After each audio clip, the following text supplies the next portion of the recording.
Hi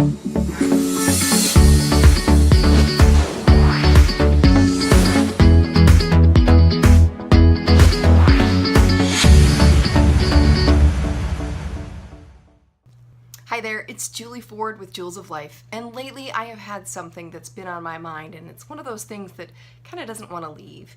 And I keep seeing things out in public, I keep talking with people, and the subject keeps coming up. I was even watching one of my favorite shows, and it was the theme of the show.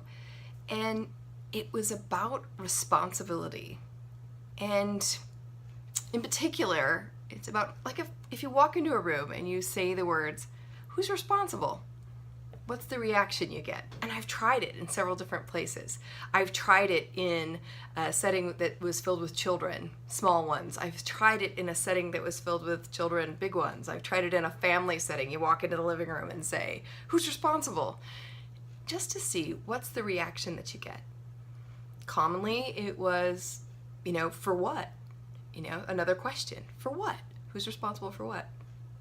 Great question. And occasionally there was a body language change, like we're in trouble. Who's responsible? Who's responsible? Obviously something must be wrong because someone wants someone to blame. And I found that reaction fascinating. But on occasion there was, "Why, what do you need? Who's responsible?" Like, I'll be responsible, but it was very, very seldom.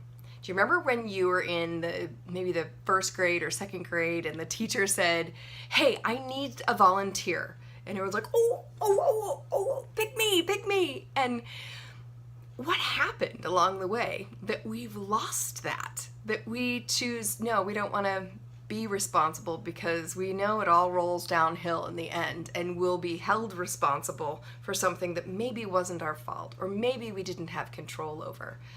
So one of the things that I'm working on with, I want to say with a vengeance, but not really, it's with quite a bit of passion, is helping the leaders of our next generation to raise folks who will say, "Hey, pick me. What do you need? How can I help?" And so when you walk into a room and say, "Who's responsible?" to have those hands maybe not going, hey, me, I'll do it, whatever. You need me to bang the racers? You need me to walk somebody down to the nurse's office? Pick me. Maybe not that. But to really say, hey, first reaction isn't someone's going to blame me, but first reaction is, hey, I'm responsible. Maybe I'm the one for the job. Maybe it's me. Who's responsible? Thanks for listening, and we're going to talk more about this going forward. So pass it on and give me your thoughts in the comments. Are you responsible? Are your kids responsible? Give it a go out in the world. Say, "Who's responsible?" just for fun, and see what happens. Do people shrink back? Do they say, "Hey, I'm responsible"? Let us know what you come up with. Thanks for listening. I'm Julie Ford with Julz of Life.